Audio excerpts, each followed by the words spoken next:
Good morning. It is Kyle Henderson of Bama Football on YouTube. I appreciate y'all being here.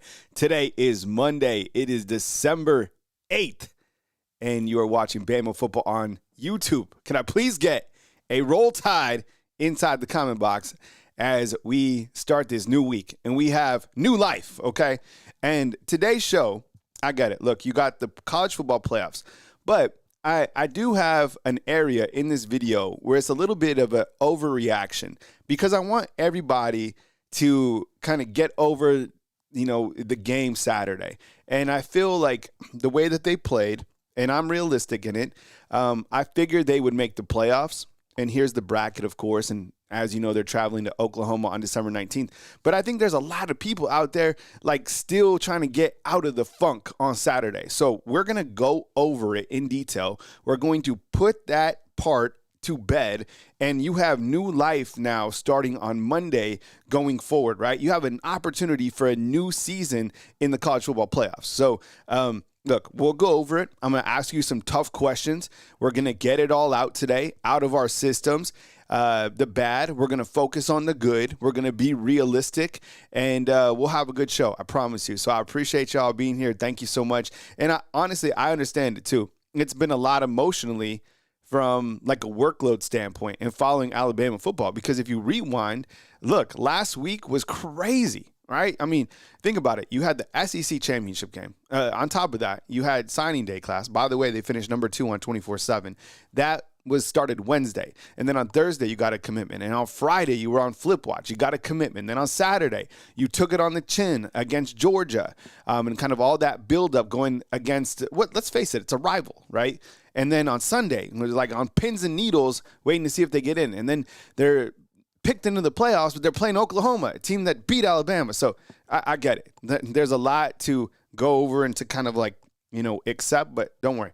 As always, I'll walk you through it, and we'll make sense of all of it right here on Bama Football on YouTube. And good morning to everybody up inside the comment box. I see all of you guys up in here. We're going to talk some college football playoffs, kind of get the show started and let everybody get checked in. Daniel, what's up? I see you inside the comment box. Max Tooney, good morning to you. Mindy, Miss Careless. We got Herman, as always. Rex Green, what's up, man? Good to see you inside the comment box.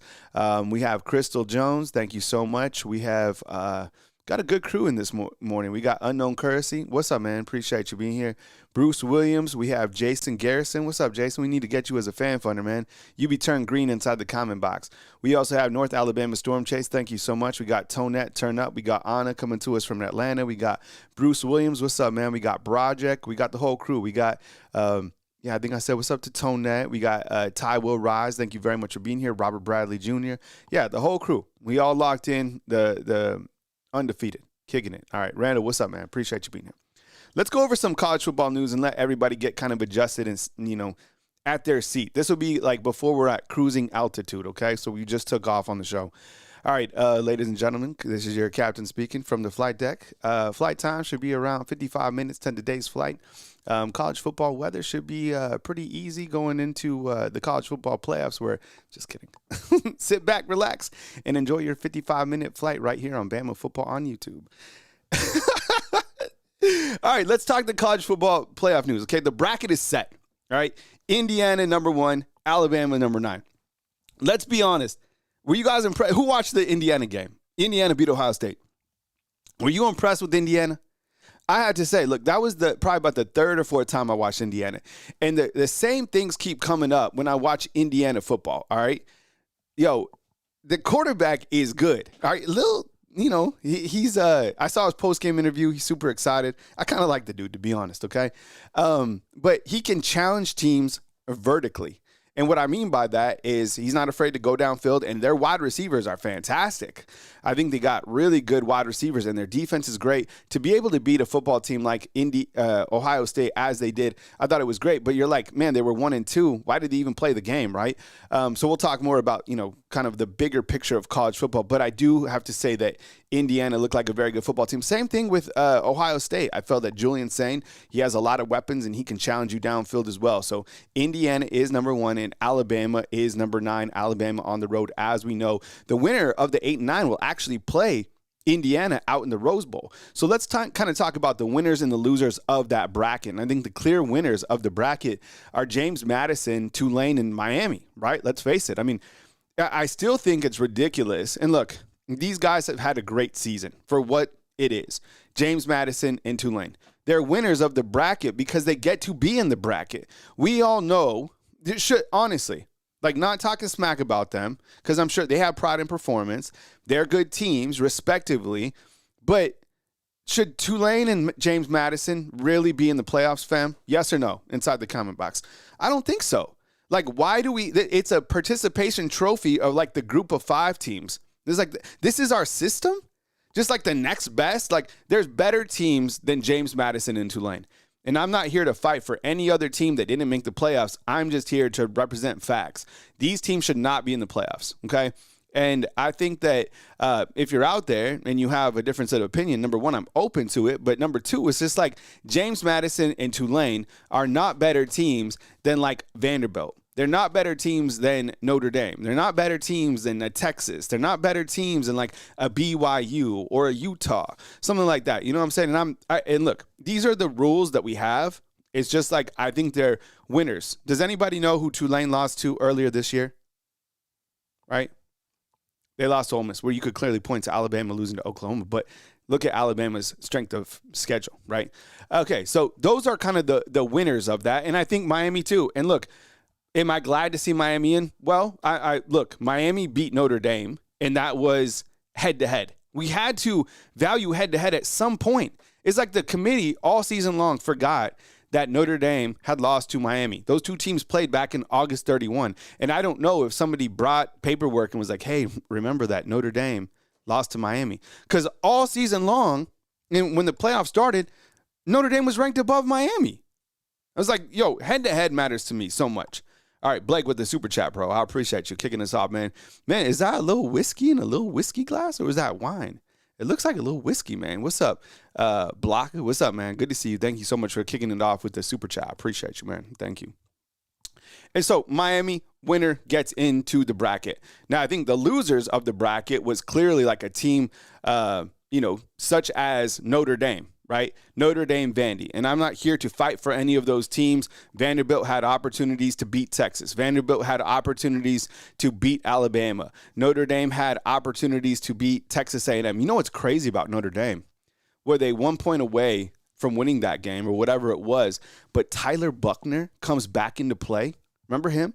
He's the guy who botched the snap. It does, your season doesn't come down to one play, but man, you kind of look back at that and if he makes that, maybe Notre Dame wins that game. I don't know. But I felt like the winners and losers, and after kind of the dust has settled, Notre Dame came out and they put this statement out. Do you see this? Notre Dame said, as a team, we've decided to withdraw our name from consideration for a bowl game following the 2025 season. We appreciate all the support from our families, friends, and we're hoping to bring a 12th national title to South Bend in 2026, the Notre Dame football team. Yo, how do you feel about Notre Dame opting out of a bowl game after they didn't make the college football playoffs? And I think what's going to start happening here, and I am kind of leading to this is the end of bowl games as you know it, okay? And Coach Saban said this a long time ago. He said that as soon as we made 12 teams, it makes the bowl games meaningless, 100%. Do I like this look as a team? No.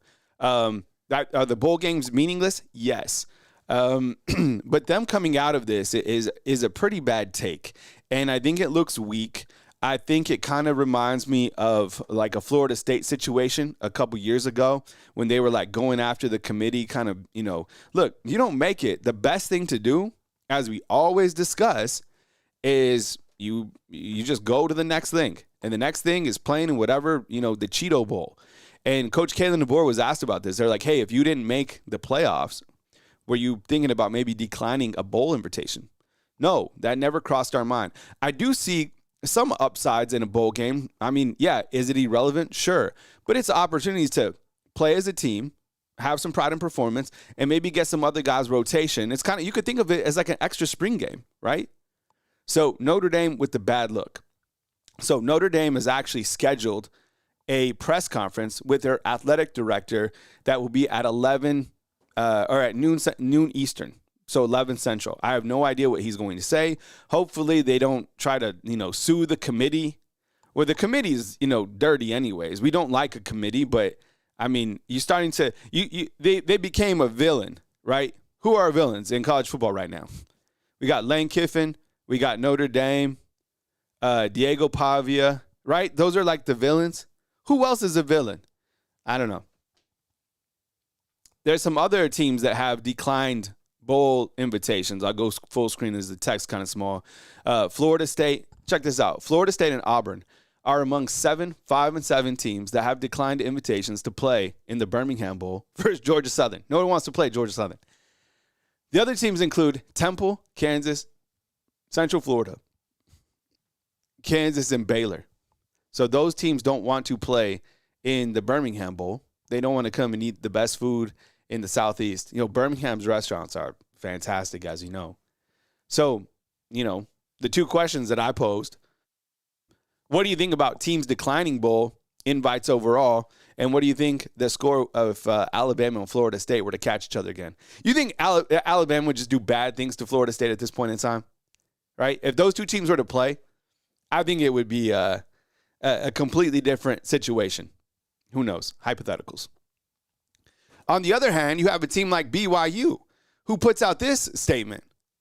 Yo, we're excited for the opportunity to chase another win with our brothers. See, that's kind of the way that you have to go. And as Dano points out, teams are getting fined up to $500,000. I think it was Kansas State and Iowa State. Each of those teams got fined $500,000 for declining bowl games, right? Yeah, that's what I'm saying. Like, the next time you hear like a college is broke, don't believe it. They have billions, promise you.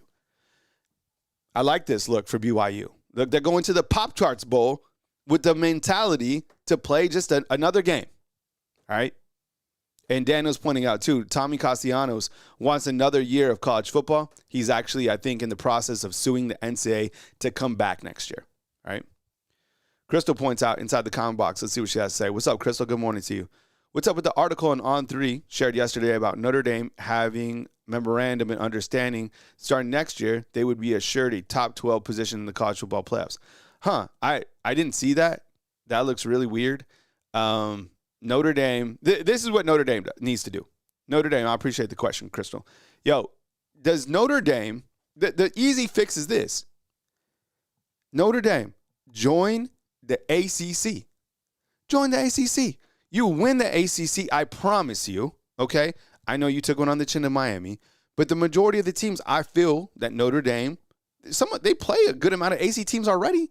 Jump in the ACC. Shoot, jump in the AAC. Jump inside a conference, okay? I think there is benefits of being in a conference. Now, should teams play conference championship games? I don't know. I think we're kind of getting to the end of that. So, look, college football is changing. No more spring football. No more bowl games. No more conference championships. But it's evolving. College football is broken. And it's getting more broken. And hopefully, at some point in time, it gets fixed. But I don't know. What about this idea? Okay, stay with me. I thought of this. I just love some feedback on this, okay? So we seeded the top 12, I guess, and we added, James Madison and Tulane. So we have all these teams kind of next in line. So there's no interest for these bowl games at ever. Like, are you excited to watch the Pop-Tarts Bowl or the Holiday Bowl? Those are no longer interesting, okay? They're just not, okay? So what I was thinking about is I was like, why don't we make kind of like an NIT tournament, but let's really incentivize teams to play in it. So what I did is I put the next 12 teams that are ranked inside the tournament, okay? This is what it looked like. The top 4 would be Notre Dame, Vanderbilt, Texas, and BYU. And here are all the other teams: Iowa, Utah, Michigan, Virginia. Those are your first-round matchups.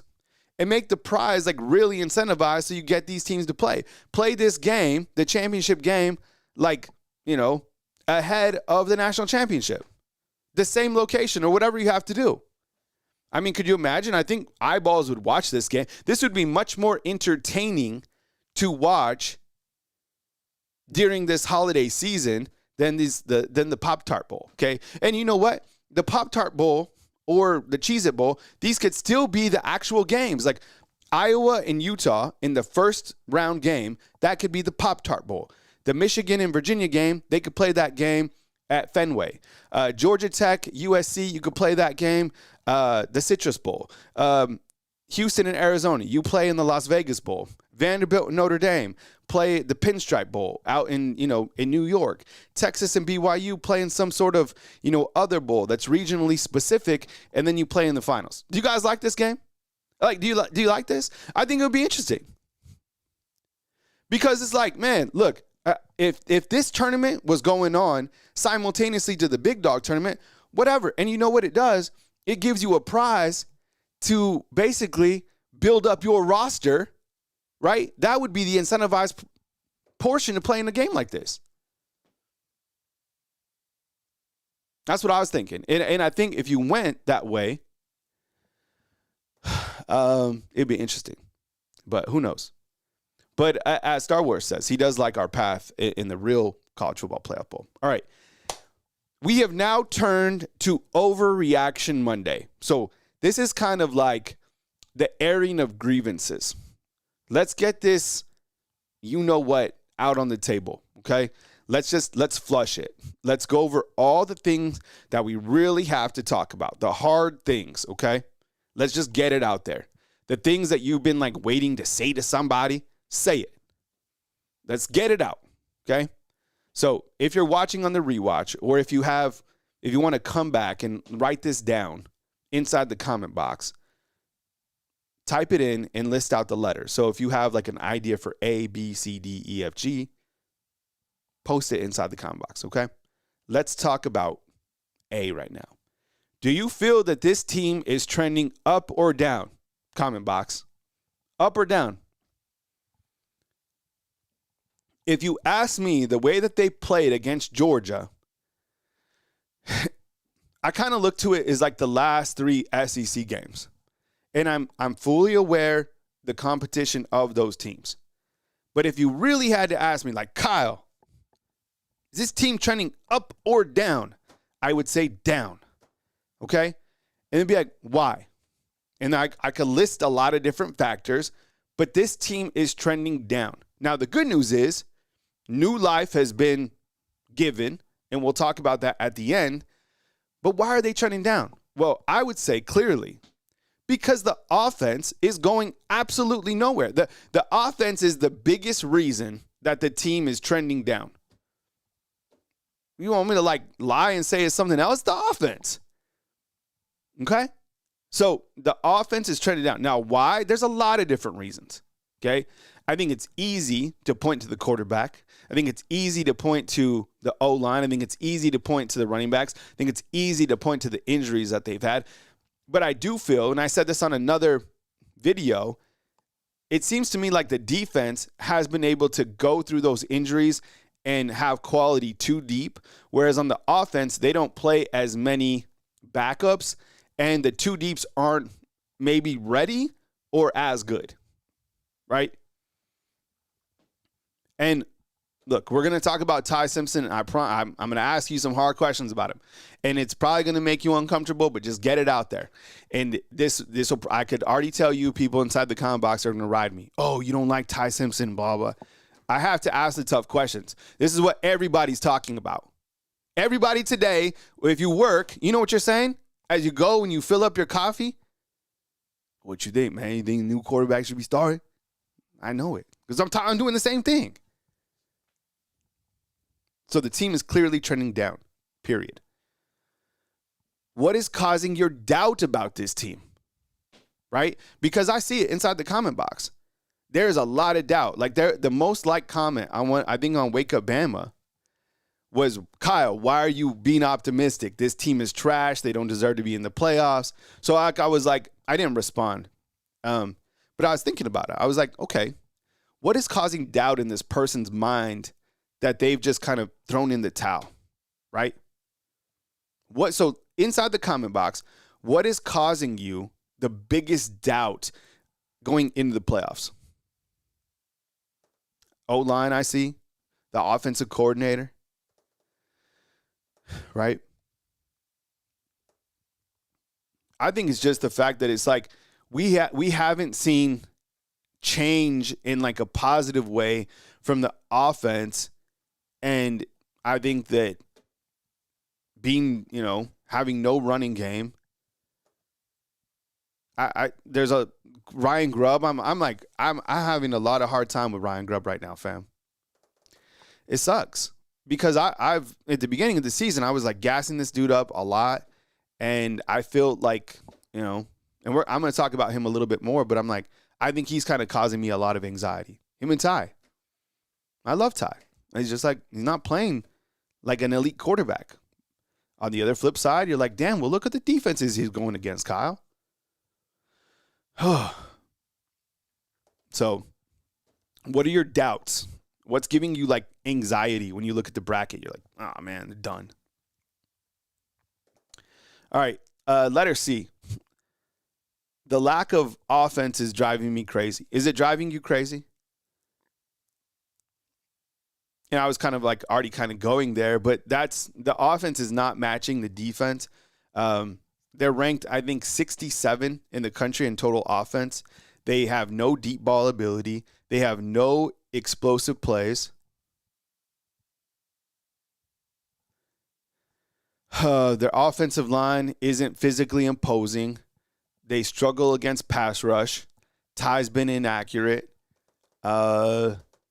They run really weird plays on like a 3rd and 2. Let's do like a jet sweep or something odd with like Lazier Brooks when you have Daniel Hill right behind you. It's like, what would be so wrong on a 3rd and 2? And I get it. Everybody in the world knows what's coming, but Daniel Hill's 248 pounds. Line up under center and hand the ball off to the big man. You know what I'm saying?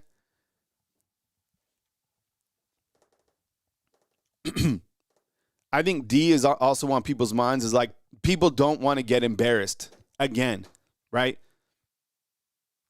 And this is like something like, have you been embarrassed at one point in real life? Like by someone, by something? Do you want to go through that again? Like, and especially like when your team gets dogged, when you have to like hear like an Oklahoma fan or a Georgia fan or something like that say that you got embarrassed. Like, you know what? We've really never gotten past that Florida State loss.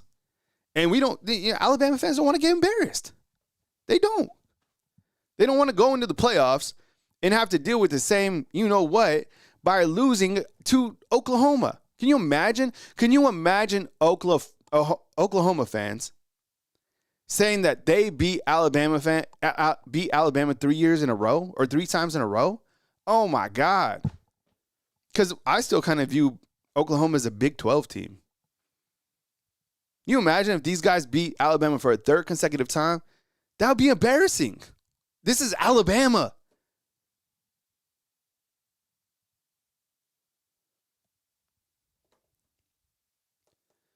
The quarterback play, letter E, right? Quarterback play has completely gone downhill. It has. Am I lying? Look, I'm not like dogging on Ty. I'm not going to say anything derogatory about like his personality, but we have to be able to be honest with what we see. The quarterback, like Ty, like things aren't going right.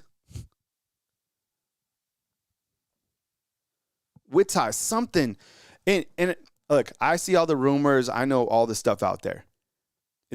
I'll go to the injury report here in a little while because they've been saying stuff about Ty. I'll bring it up in a minute.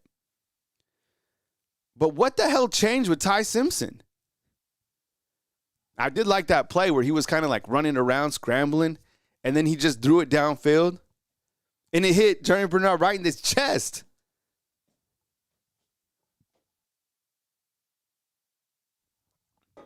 But he's not playing well. And I think a lot of people are asking, well, is he injured? Well, shit, if he's injured, we got other quarterbacks. Just like when all the other guys are injured, guess what happens? Look, Xavier Brown's a little bit banged up. Do we just keep him in? Would we keep in Dejoun Lee if he had a back issue? Look, Jaden Roberts can't play with an arm. We swap in another player. When Jan Miller's dealing with the foot, we swap in another player. When Ryan Williams has a case of whatever, we swap in another player. Why don't we do the same thing at the quarterback position? If Ty Simpson really has a bulging disc, then why don't we switch him out? We switch out every single guy. When Jerry Bernard has whatever, we take him out. When LT Overton, the rumor is blood clots, right? Not all that stuff is unconfirmed, by the way. I'm just saying what you say, right? You guys see it too. I see it too. And Coach Kalen Deboer can't come out and just be like, tell you what the injuries are. There's privacy laws. He's never going to come out and be like, yeah, the guy had, surgery on his elbow and this is exactly what it was. But look, we have injuries with everybody. And you're telling me that the coaching staff is keeping Ty Simpson in with a bulging disc? Isn't that like completely irresponsible? That's why I don't believe he's hurt.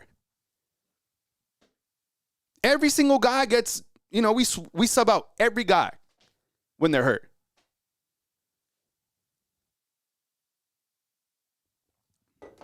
They even asked Ty after the game. They're like, are you hurt? He's like, everybody's a little bit bruised. I'll tell you what, I have never seen a quarterback get hit more in the knee than Ty Simpson. I thought did you see Georgia hit him right in the knee? Thank God that guy's bendable.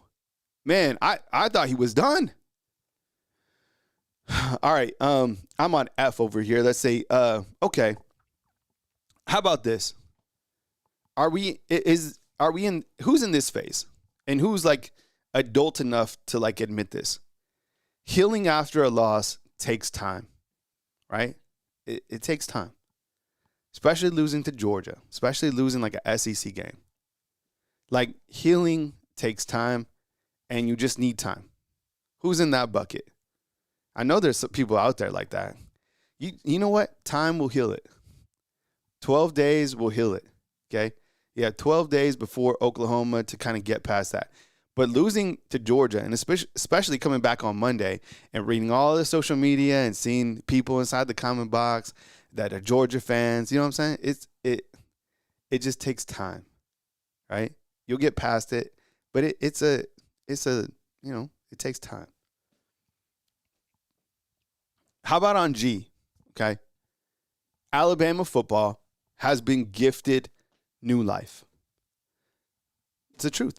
You're going to a whole different season, okay? I changed out every single thing on my interface, on my editing, and I titled it Playoffs. I threw all that other stuff away. Because you've been gifted a new opportunity to go into the playoffs against Oklahoma. There's not a lot of times in life that you get another opportunity to play in college football like somebody else. You got Georgia got another opportunity to get back to Bama. Now Bama has another opportunity to get back at Oklahoma. And where Oklahoma, or where Alabama and Georgia are on the other side, they're on opposite sides of the bracket. They could still theoretically play 3 times. You imagine if Alabama's able to, get back against Oklahoma and then get back against Georgia in the same season? That would be, can you imagine the story? Man, that would be absolutely crazy for everybody. I didn't even think about that until now. You can't do that a lot of times in life. New life for sure. So if you're on that G-Wagon, I like that. If you're on that G-Wagon at the bottom, you're like, yo, let's roll. You got the G-Wagon, you turn it up. You ever been in a G-Wagon? I've been in one G-Wagon. It wasn't mine, obviously. I've been in one G-Wagon. It was white. And the technology in the G-Wagon, I never seen technology like this before. I'm pretty sure, I think it had like massaging seats even for the passenger side. Passenger side of his best friend's ride, right? All right. But people don't want no scrubs, right? A scrub is a team that can't, get past the first round. A scrub is a team that can't move the football. You want to be in the passenger side. That's a scrub. You want to be driving the G-Wagon. Let's see if Bama could turn it up. So we kind of turned the page, and let's kind of go into Ty Simpson, all right? I know we spent a little bit of time talking about him, but let's kind of lift up the hood a little bit, okay? So you're like, okay, like what the hell is happening? Well, let's look at the data points, okay? And this just came in, all right? Ty Simpson ranks 90th nationally in passer rating over the last 6 games. 90th. And now 2 of the top NFL draft analysts both say that Ty Simpson should return for 2026. All right. Do you think that Ty's going to return? Type yes or no inside the comment box. And can you imagine if Ty Simpson comes out and declares he's coming back, what that is going to do for this Alabama quarterback room? Kenneth inside the comment box says this. Yo, Ty's not a bad quarterback, but not a Bama QB just like Hurts. Simpson is uncomfortable because he doesn't trust his offensive line. I don't blame him, though, although he's not much of a scrambler, which is interesting because he does have athleticism, right? And thanks, Kenneth, for the super chat. I appreciate you, bro. He made a couple of scrambles in this last game and threw that one pass that was dropped, but I thought he was going to use his legs way more this year. Coach Kalen Deboer did say during signing day they want to keep 5 quarterbacks on scholarship. If Ty comes back, you have 5 quarterbacks. If Ty leaves, you have 4 quarterbacks. I think at this point right now, and I get it, it's not the strongest draft room. Maybe Ty still goes. Shoot, at one point, he was like the 3rd quarterback off the board.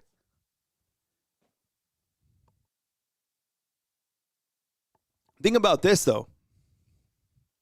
Tracy, did you hit a super chat, dog? I didn't see it, man. Think about this. Jalen Milroe, I thought we were talking about him maybe coming back, and he left, and he was drafted in the 1st round. Here's Tracy's super chat. My bad, Tracy. He's like, why would you blame Ryan Grubb? This offense produced 3 1,000-yard receivers and 1 800-yard running back. It's not the scheme. Why blame Grubbs? The offense produced 3 1,000-yard receivers and 1 800-yard running back. It's not the scheme. Are you talking about this year? Or are you talking, Tracy, are you talking about this year or like at Washington? Because 3,000-yard wide receivers here? I'm pulling up the stats just to double check. But, I mean, yeah, the Alabama offense has been super mid. And if you look at, look at this. Here are the stats. You have a running back. The most that a running back has rushed for is 483 for Bama. That's Jam Miller. And then receivers, look at that. 762, 631, 430. That's low production. Yikes. Anyways, Tracy, thanks for the super. I showed this one. This one is, I'm still going over this with Ty Simpson. Look at the bottom half in the red box. Look at all those imperfections. The little tiny dots are imperfections, right? Over here, Oklahoma, that's a loss. Down here, Georgia, that's a loss. That should be another red indicator. 55% against South Carolina, 60% against LSU, 54% against Auburn. Interception here against Oklahoma, 2 interceptions against Eastern Illinois. Really 1 because the other one was just he threw it up. 1 interception against Georgia. That should be another imperfection. And then sacked, 10 times in the last 3 games against SEC opponents. So, something clearly isn't going right in the back half, which is crazy, right? You look at his quarterback grades as well. I'm just like bringing up data points to talk about Ty Simpson because it's clearly like, what the hell is going on with the Alabama quarterback? And I think something happened like right around here, right? That's kind of where we draw a line after that Tennessee game. And you start to, outside of LSU, the numbers trend the opposite way. I don't even count this game against Eastern Illinois. He only played half, right? But you see how he's played. Well, you could also argue that Oklahoma, Auburn, and Georgia have really good defenses. I don't know, but not trending the right way at the wrong time, right? This is where it's like all on the line. Here's another stat. This is from Pro Football Focus, just to show you more data points. So if you're out there and you're like wondering about Ty, or you want to tell something about Ty, you could rattle off a stat like this. This would be a good page to screenshot, actually. So up top, when he's kept clean, look at this. He's thrown over here, his offensive grade, when he's kept clean, is 87.5, okay? But it's interesting because when he's kept clean, right, you see that he's thrown for 2,600 yards right here, right? And then when he's under pressure, those were his fumbles. When blitzed, you see he's 26. That's his grade of 26. So it's like I kind of go back to like this grade as well. I'm like, I look at the defenses. I look to the teams that blitzed him, right? And then I'm like, okay, when blitzed, what's his grade? So when blitzed, his grade is 68.8.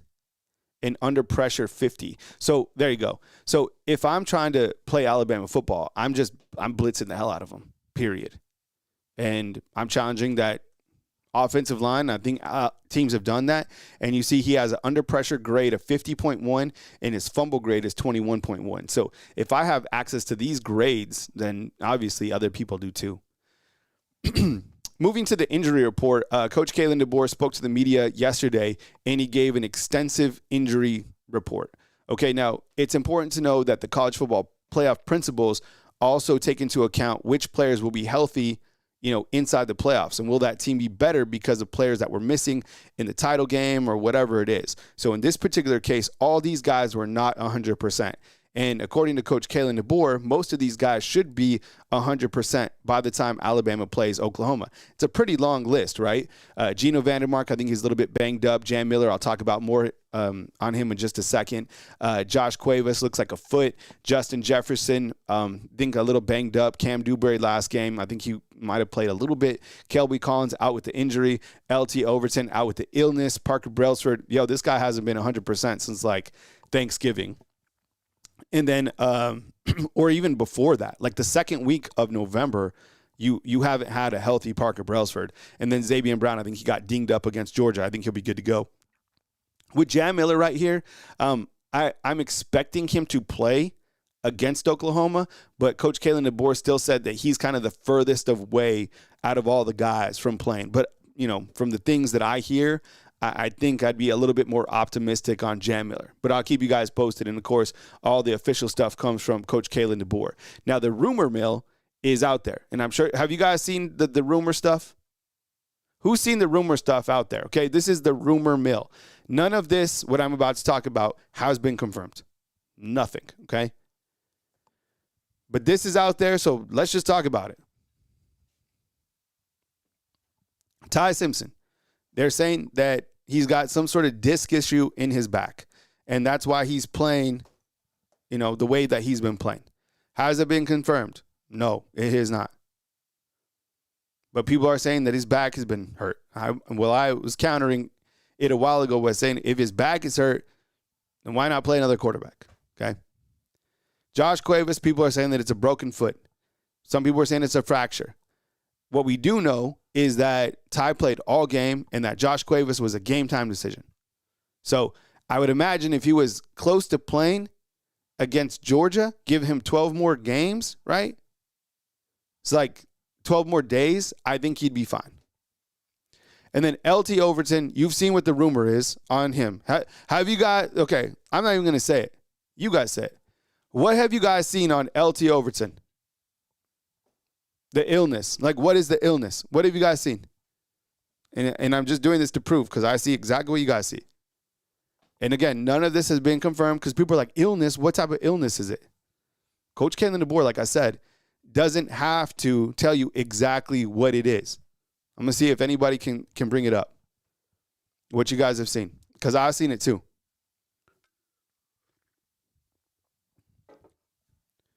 There you go. Dano's got it. This is out there everywhere, like on every single major site regarding LT Overton. And again, this hasn't been confirmed, but people are saying that it was blood clots.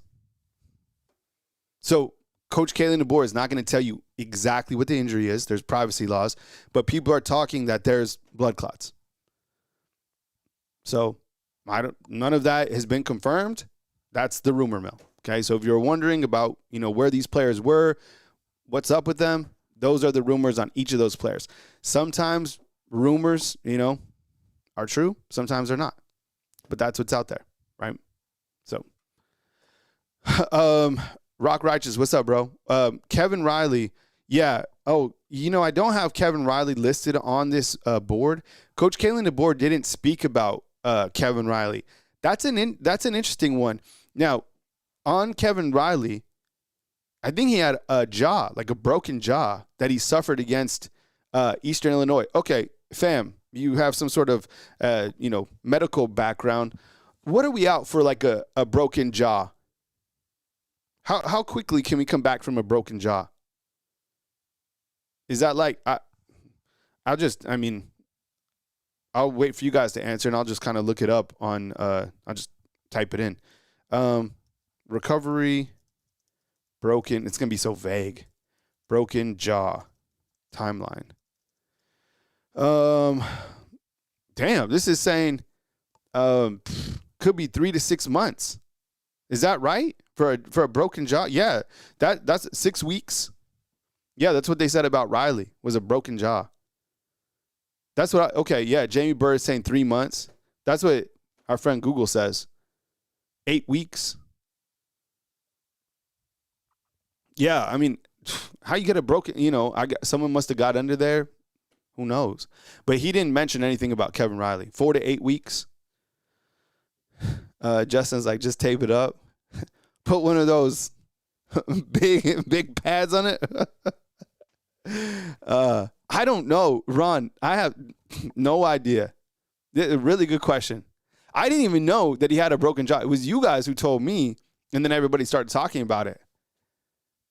No idea. Let's see. Darian's saying that his buddy broke his jaw and it took him 3 months to heal. Yeah. I don't think a broken jaw is like you just break your jaw and you come back a couple weeks, you're good to go. All right, fam. As you know, this video is powered by our friends at Sleeper, right? Use the promo code, which is tailgate. That's my specific promo code. You can make more or less picks. How many yards is this player going to throw for, etc. By the way, Ty was under that 250 mark against the Georgia Bulldogs. That's what Sleeper put him at. And if you download the app, you get a $100 deposit match up to $100. And if you just download the app, you get an additional $20. So support Sleeper during the holiday season. All right. Okay. So, fam, Alabama and Oklahoma rematch. What is your confidence level in Bama beating Oklahoma? Go ahead and sound off inside the comment box. Let's do it on a scale of 1 to 10. Your confidence level in Bama beating Oklahoma.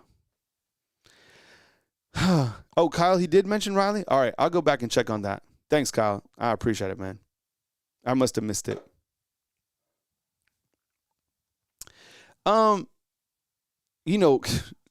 My confidence level was high against Georgia, okay? And we saw how that worked out. Is Oklahoma going to move the ball on Bama? Are they? Is John Mateer and this squad going to be more impactful in this game? Maybe the bigger question is Alabama going to be able to move the damn ball? Here's the matchup predictor, okay? So it was almost the same for Georgia, so we know how that worked out. But Alabama actually has metrics with a 50% chance, basically like a pick'em game, to beat Oklahoma at Norman. Chris Waltman had a broken jaw. He was out for 3 months, by the way. Cool. Thanks, Alabama Poe. He said Riley is possible to play. Okay, cool. I'll go in and check that. I appreciate you guys. I'm writing it down, too, so I can listen to that. Thank you. Bama, 1.5. Yo, they're a favorite in this game. Imagine how Oklahoma feels. You know what? This guy pissed off Oklahoma twice now because Oklahoma was Alabama's homecoming game. Oh, I see someone represent. Yeah, Paul Bryan is saying Kanye. Yeah, I guess he did rap through the wire, right? Through the wire. He looked like Tom Cruise on Vanilla Sky. It was televised. Is Ben an accident like Geico? And the over-under set at 41.5. Huh. So low-scoring game. Yeah, Capstone. I saw it this morning. 1.5. So has that line a little slid up a little bit? Interesting. Man, if the offense can put on some points, they got a shot. And you know what? I checked the weather, and it was like 51 degrees. But the crazy thing is, it's a Friday night game, right? And you guys told me that the last time that Bama played a Friday night game was against Auburn. Why the hell did I'm going to have to go back. It's on my list of things to do. Why the hell did Alabama play Auburn on a Friday night? It was in 2010, right? A Friday night game. I'm not going to lie. I kind of like it. Hey, Bama 95 inside the comment box has it 23-13. Yeah, paper chase, man. You know you got me some Kanye. I can go Kanye. I can go Toby Keith. Whatever you want, man. Morgan Wallen. Yeah, we do karaoke sometimes here. Some of those, and that Through the Wire, the album was fire. I'm not going to lie. I used to listen to that all the time, okay? There was some bangers on that track. And, I mean, yeah, thinking about that album brings me back. Okay. Playoff X Factors. Playoffs? Playoffs? Oh, let's see. Tough Man says, Kyle, they moved the Iron Bowl to Black Friday for a few years. Oh, wow. That's interesting. Huh. Like the Egg Bowl. Okay, I got you. Yeah, I was like, because when I saw that in the comment box, because I asked that question, and I was like, why? I keep it on Saturday. That's cool that they flirted with Friday, but that game's meant for Saturday. But this playoff game, I like it. Okay, so my playoff X factors, and I put it inside the poll. That's kind of today's poll, is biggest X factor in the playoffs. Kalen Deboer, 11%. Ryan Grubb, 26%. And everybody's putting it all on tie at 48%. Okay? All right, so these are the guys that I came up with. And I added one that is not in the poll, but I put Jeff Allen. So let's actually work our way from right to left. Let's do a little dyslexia today. This is Dyslexia Monday. And we'll go, anybody have dyslexia? All right, Jeff Allen. Okay, I put him because you see all those guys that are hurt. Yo, this guy, can you imagine how busy this guy is? This guy is busier than Santa Claus, right? Or it's like Santa Claus building out all the toys and Jeff Allen rebuilding all of Alabama players. Has all of them on a shelf, tightening up, fixing them up, jaw, leg, back. Man, Jeff Allen's, this guy is an X factor, okay? Hey, Jack, what's up? I appreciate you being here. Thank you so much. Chris has OCD. Oh, yeah. Who doesn't? Kalen Deboer, head coach, tough decisions. Can he make them? Will he make them? And you know exactly what I'm talking about. Do you think that let me ask you this. Do you think, because we haven't seen Coach Kalen Deboer do this yet at Bama, okay? Do you think we get in some doo-doo at like halftime and we have 6 yards, right? Do you think that Kalen Deboer makes a change at quarterback? Or do you think we just ride it out? Because he did that last year, and he has not put in another quarterback. And look, as you can see, the biggest X factor to you is like Ty Simpson. Same with me. Yo, look, I'm a Ty guy. But sometimes you just need another. And I'm not calling for somebody else to come over and like start. Sometimes that's how it happens. But man, the offense just is going nowhere. We talked about that all show. So in the only data points that I have for another quarterback is against Eastern Illinois. I'll go back, just a couple weeks ago. And I go back to that opening drive in the second half. And again, it's Eastern Illinois. It means absolutely nothing. But it looked like the offense was cooking with Austin Mack, like right out the gates. Did it? Am I tripping? And look, I think sometimes the backup is always better, right? I mean, Xavier Crowell is the best running back on the team, right? Am I right? Like, he is, right? Cedarian Morgan's the best wide receiver. Those guys aren't even here. It would be interesting to see why a psychologist says to why we feel like that. Is anybody a psychologist? Why do we feel like the backup is always better? Is it because we live in like a grass is always greener society? Has anybody ever gone to the other side and tested out the greenery? It's not greener, I promise you. Take it from a 42-year-old gentleman. Just water your own grass, man. And sometimes it grows, and sometimes it's just a little bumpy. But with Ty, it's like, man, I think we're at the point that it's like if we can't get things going, and it's like do or die, then Kalen Deboer needs to make a tough decision and make a swap out. Okay? And maybe that will be the catalyst for kind of another quarterback here at Alabama, but there's a lot of talks now about Ty coming back. I personally don't buy it, but, you know, if he has another struggle bus type game, you got to think it hurts his draft stock. And then let's talk Ryan Grubb. All right. So we asked for nothing fancy. We got some fancy stuff in the last game. You know, these two guys are clearly paired, and I'll keep saying this. As soon as Ryan Grubb came from the box to the sideline, I knew we were in a bad spot. Because anytime you start doing things late in the season, as drastic as that, I think that signals, you know, you've either been told by Kalen Deboer, yo, like, get this, you know what, together. We need something to change it. Or Grubb is like, yo, Ty, I need to see something from you, bro. I'm going to be right in your face. But Grubb coming down from the box was gigantic to me at this point of the season. Okay? So those are my playoff X factors. And kind of going in a little bit more, I feel with Grubb, let me ask you this. Is he underperforming? Yes or no? Is Ryan Grubb underperforming? Yes. I've been on record. I have videos saying Ryan Grubb's best OC since Steve Sarkisian. No. You know what? This is going to be another crazy take. I don't even know if he's better than Nick Sheridan, which is crazy. At least, you know, the performance lately, if I'm giving performance reviews, but he's underperforming. And let me ask you this too. What's the team's identity for offense? What's the offensive identity? What is it? What is it? I'm like dead serious. Let's see. What's the identity?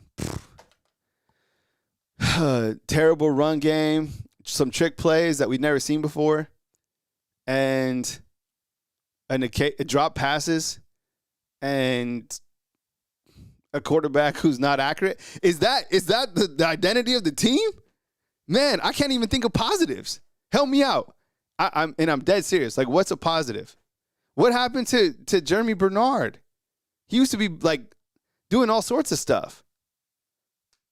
What about that play, fam? Where Ty threw it to Jeremy Bernard, and then Jeremy Bernard caught it. He was running, and he just threw it backwards to Daniel Hill, and then Daniel. It's like, oh my God. Like, the play worked out, but it's like I'm like, damn, we're at this point. This is what we're doing. This is how we're moving the ball. I like the play. Oh man. Yeah, I don't know what our offensive identity is. It seems like I can come up with a lot of bad stuff. Right?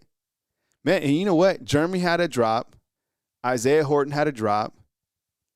And Ryan Williams, yo, the ball didn't even touch his hands. Right? It didn't. It was the crazy thing. He went up in the ball, and look, on those three drops, it's the weirdest thing. Like, when the receiver is open, Ty is inaccurate. And when the receiver is covered, the ball is on the money, but the receiver drops it. Am I wrong? But the one with Ryan Williams was really weird because at least with Jeremy Bernard, like it hit him. I think it might have hit his hands. I don't know. Isaiah Horton dropped one. And then with Ryan, in my line, he went up to catch the ball, and it went like through his body. I don't even know if I have to rewatch it, but it seems like the ball went through him. It was weird. But I will say this on the positive with Ryan. When they got him the ball, he did look really fast. Like really fast. Like speed 99. Bama 95 was a super chat. Appreciate you, man. Where's the vertical deep passing? Nowhere. They don't. It's nowhere. Because we heard from Grubb that he was at Washington. He's not calling. I think it's because Ty. That's his biggest. One of his biggest issues is he can't throw the deep ball. If you were watching Indiana and Ohio State, those teams were challenging vertically. They were throwing deep balls. Yo, Tua, like in that 2nd and 26, just look, he gets back there and he throws it. Why don't we ever see Ty just get back there and just 45-yard banger? We don't see that.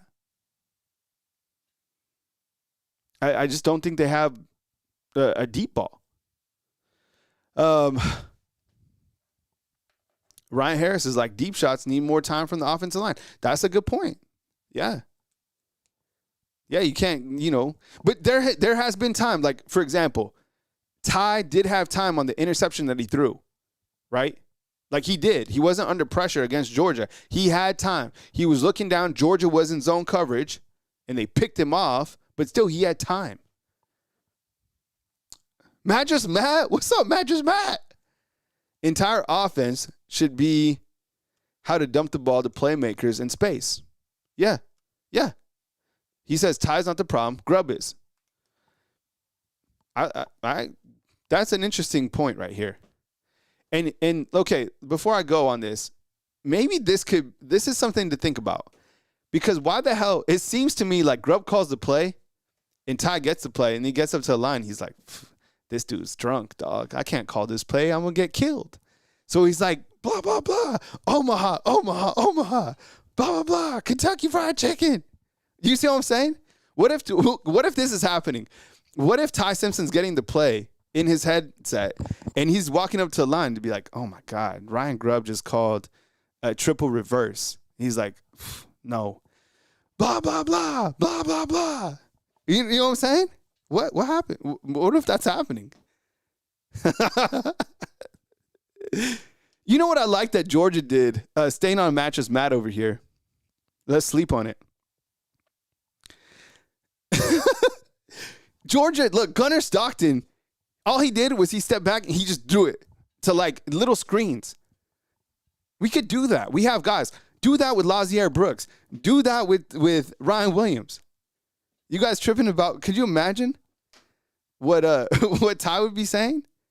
Imagine the headset. And he's like, triple right, reverse, flea flicker, throw it to Caden Proctor on two. And Ty's like, fuck, dude, no way, dude. I'm not doing that. Omaha, Popeyes. Maybe that's happening. I don't know. It looks chaotic before. Am I tripping? Or does it look chaotic before they snap the ball? I'm stressed on the watch along. You ever yell at your TV? You like 2 seconds, dog? Snap it.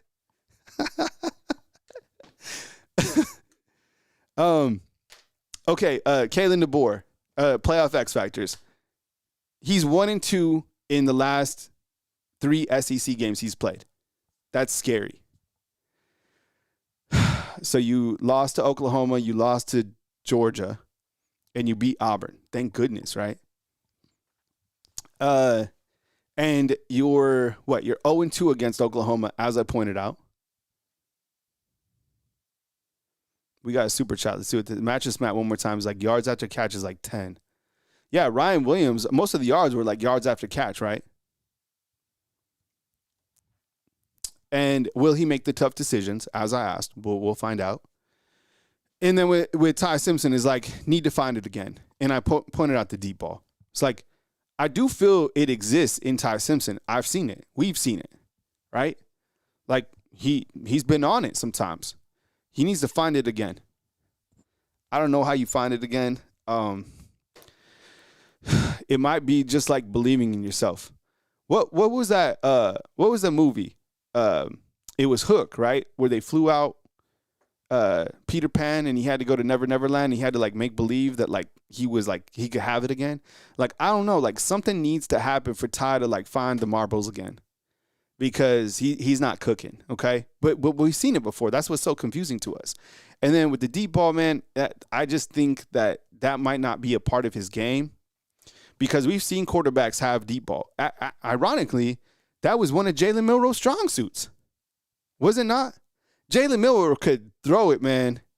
And I don't know if the offensive line was a little bit better last year or whatever it was, but Milroe could launch it.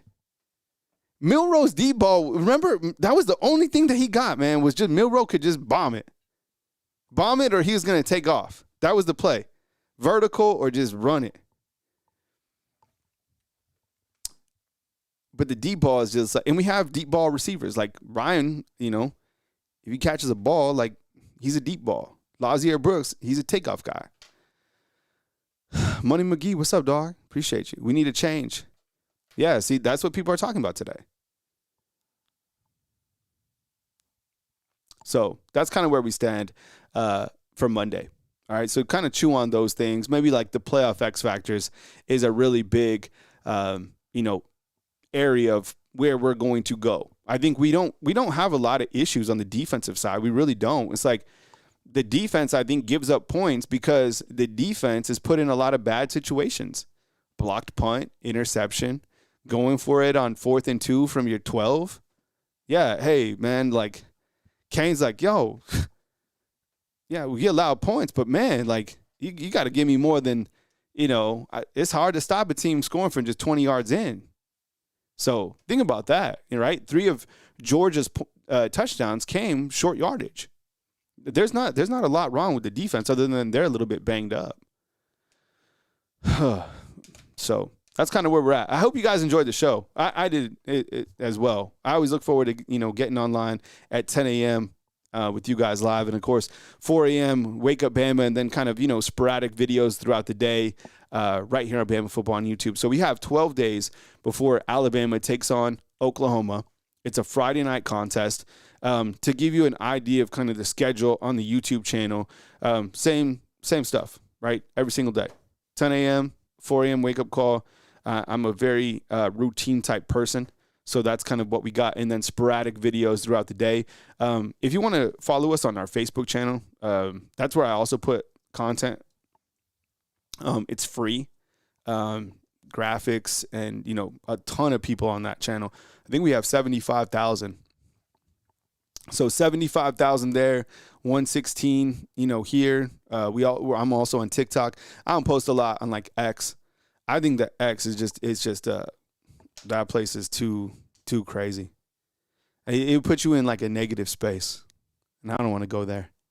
All right, new life for the Alabama Crimson Tide. So I appreciate you guys for kicking it with me right here on Bama Football on YouTube. Stay blessed. Enjoy your Monday. Look, new life. I get it. Try to flush out that loss if you can. I'll give you guys, a couple more days to get past it. But, look what's on the board. New life. There's a lot of teams out there that could be going to the Pop-Tart Bowl, okay? Think about this. I could be talking today about Alabama playing in the Pop-Tart Bowl and trying to, spin that and, walk you guys off the edge. Can you imagine?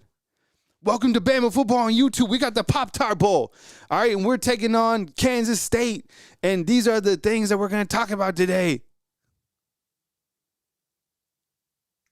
You know what I'm saying? But we're not. We're talking about the playoffs. Playoffs? All right, fam. I love you guys. Catch you guys inside the comment box. 4 a.m. Wake Up Bama. News as it happens. All that and more right here on Bama Football on YouTube. Playoffs?